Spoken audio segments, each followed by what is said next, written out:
কেমন আছেন সবাই? আমি ভালো আছি। আবারও একটা রেসিপি নিয়ে চলে এলাম বন্ধুরা, দেখতে থাকুন। এখন তো শ্রাবণ মাস চলছে, আমাদের তো নিরামিষই, তাই একটা ভেজ অমলেট নিয়ে চলে এলাম, দেখতে থাকুন।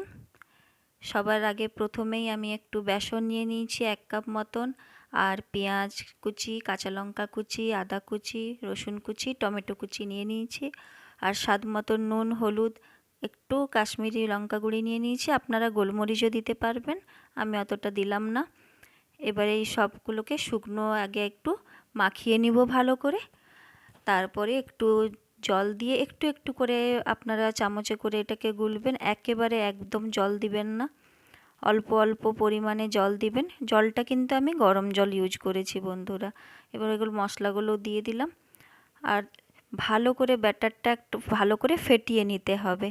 এখন তো অনেকেই ননভেজ খান না, যারা খান তারাও এটা ট্রাই করতে পারেন, খেয়ে বানিয়ে দেখবেন, খুব সুন্দর লাগে রেসিপিটা।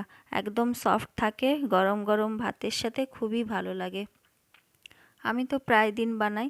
যে আপনারা চাইলে যদি পেঁয়াজ রসুনটা বাদ দিয়ে করতে পারবেন, তাহলে সেটাও বাদ দিয়েই করবেন, তাও টেস্টি লাগবে। একটু ধনেপাতা দিয়ে দিবেন, আর আমি একটু সামান্য খাবার সোডা দিয়ে দিলাম বন্ধুরা, যাতে জিনিসটা একটু সফট হয় আর খুব সুন্দর ফুলবে।